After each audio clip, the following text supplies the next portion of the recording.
Halo semua para kaum pemuja Ratu Medusa dan para kaum penikmat kucing. Seperti yang sudah kalian lihat di judul video, pada video kali ini gua akan memberikan rekomendasi Donghua dengan tema militeri yang wajib untuk kalian tonton. Sebelumnya, buat kalian yang baru melihat ini YouTube channel, pencetlah itu tombol subscribe-nya. Dan jangan lupa nyalakan lonceng notifikasinya sebagai uang parkir, oke?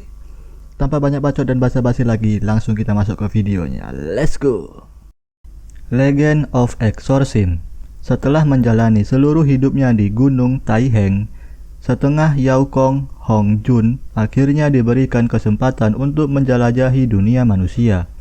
Dia diberi 3 tugas: mengungkap pembunuh ayahnya, melenyapkan Black Jiao dan suku Yao yang menyusup ke Chang'an, dan mengembalikan lampu hati kepada keturunan keluarga Chen. Namun, pada malam pertamanya di kota, lampu hati secara keliru diserap oleh Jenderal Militer Ling Jinglong. Setelah menerima undangan misterius untuk bergabung dengan pengadilan eksorsim Chang'an, Kong Hang Jun bertemu kembali dengan Li Jinglong yang dipermalukan sebagai kaptennya. Bersama sesama Yao, seorang bangsawan dari negeri asing, dan seorang sarjana pengecut, Kong Hong Jun dan Li Jinglong harus bekerja sama untuk memberikan Chang'an dari Yao yang bersembunyi di jalanannya. Sementara itu, Kong Hong Jun juga harus menyembunyikan identitas aslinya dari Li Jinglong yang membencinya. Purple River.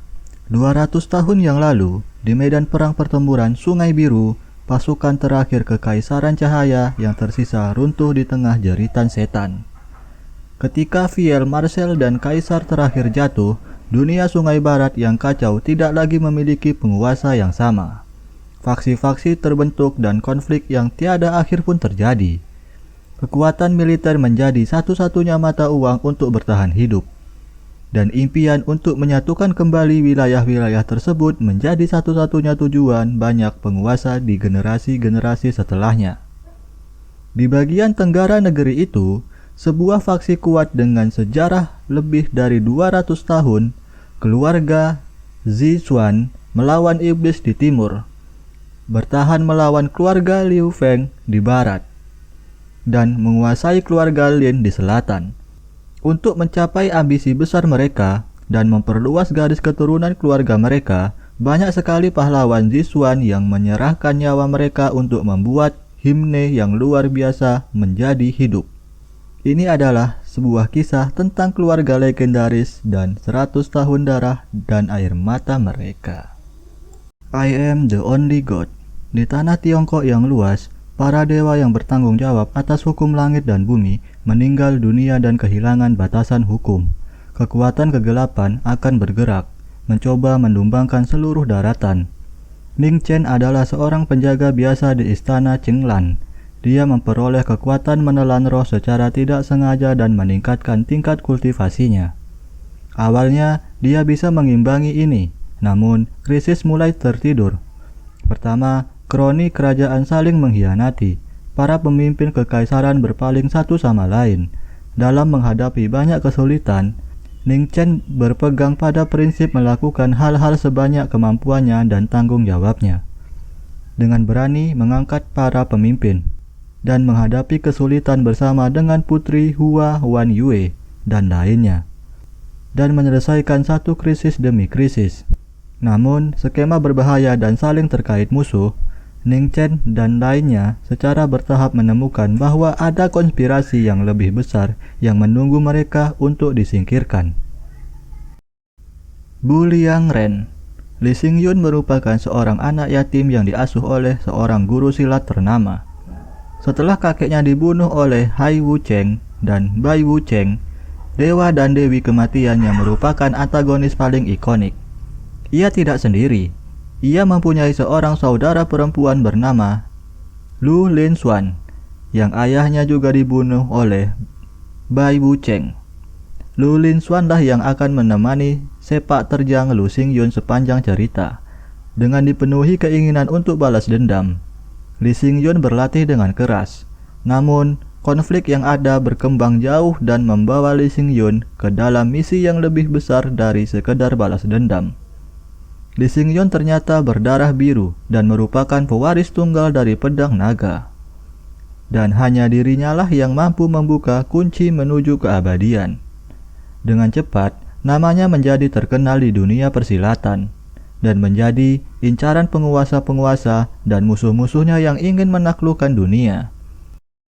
Flame Imperial Guards. Donghua ini menceritakan Qin Su, seorang pengawal kekaisaran api merah, dan rekan-rekannya yang bertempur untuk melawan pasukan pemberontak demi melindungi negara. Dia memiliki rasa tanggung jawab untuk melindungi perdamaian dan keamanan negara, tetapi juga semangat kesatria seorang anak rimba.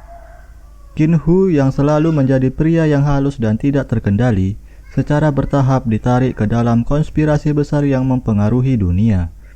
Dengan menyelidiki kasus pembunuhan aneh di sebuah desa, dan pada saat yang bersamaan mengungkap misteri kelahirannya sendiri yang telah terkubur lebih dari 20 tahun. Dengan pengkhianatan dari rekan-rekannya, tidak menghancurkan keinginan Qin Hu untuk mendapatkan keadilan.